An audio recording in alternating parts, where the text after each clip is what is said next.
Friends, முட்டை குழம்பு செய்ய போகிறோம். அதுக்கு 2 தக்காளி எடுத்து இந்த மாதிரி நறுக்கி வச்சுருக்கேன். அதை மிக்ஸி ஜாரில் அரைச்சி எடுத்துக்குவோம்.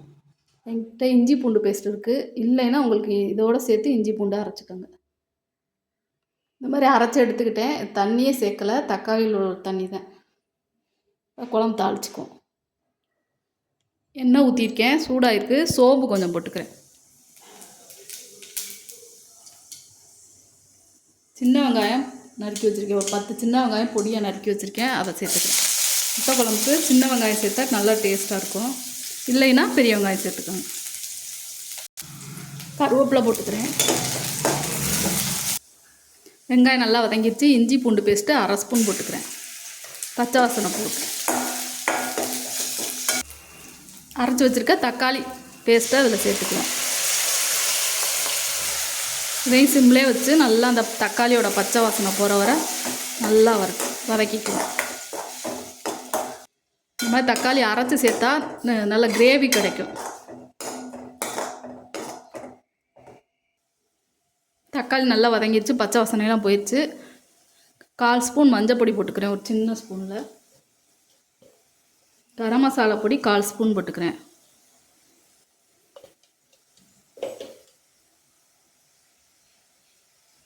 குழம்பு பொடி 1 ஸ்பூன் போட்டுக்கிறேன். நான் குழம்பு கொஞ்சமாக வைக்கிறேன், அதுக்கேற்ற மாதிரி போடுறேன். உங்களுக்கு தேவையான அளவு போட்டுக்குங்க.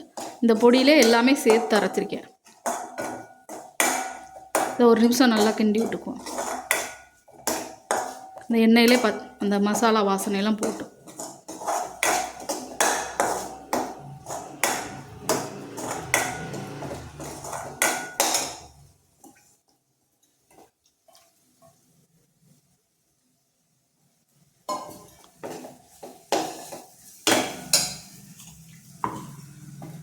புளி கொஞ்சமாக எடுத்து ஊற வச்சுருக்கேன்.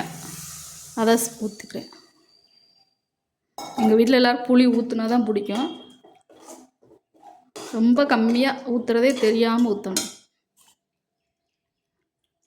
தண்ணி தேவையான அளவு சேர்த்துக்குவோம்.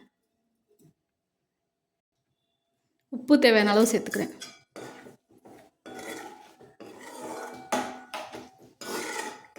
மூடி வச்சுருவோம், நல்லா கொதிக்கட்டும்.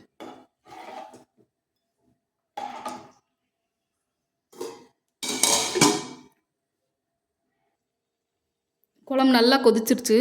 சிம்மில் வச்சுக்கிட்டு முட்டையை மெதுவாக உடச்சி ஒரே இடத்துல ஊற்றணும். சிம்மில் ஃபஸ்ட்டு வச்சுக்கணும், அப்போ தான் உடையாது முட்டை. இந்த மாதிரி ஊற்றிக்கணும். இந்த மாதிரி எல்லா முட்டையும் உடச்சி ஊற்றிக்கிட்டு மூடி வச்சிடணும். அப்படியே சிம்மில் வச்சு மூடி வச்சுட்டு ஒரு 2-3 நிமிஷம் கழித்து திறந்து பார்ப்போம், வெந்ததுக்கப்புறம் மேலே. இப்போ கரண்டியை வச்சுக்கின்னா உடஞ்சிரும். மூடி வச்சுருவோம். 3 நிமிஷம் ஆயிடுச்சு. இந்த மேலே வெந்துருச்சு. திருப்பி விட்டுக்குவோம்.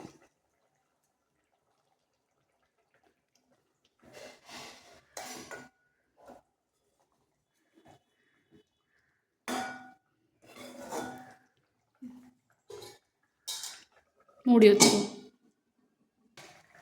முட்டை குழம்பு ரெடி ஆயிடுச்சு. அடுப்பை ஆஃப் பண்ணிக்குவோம். இது இட்லி, தோசை, சப்பாத்தி, சாதத்துக்கு சூப்பராக இருக்கும். கரெக்டாக வந்திருக்கு. டேஸ்ட்டு சூப்பராக வந்திருக்கு. இதே மாதிரி நீங்களும் செஞ்சு பாருங்கள். இந்த வீடியோ பிடிச்சா லைக் பண்ணுங்கள், ஷேர் பண்ணுங்கள், சப்ஸ்கிரைப் பண்ணுங்கள்.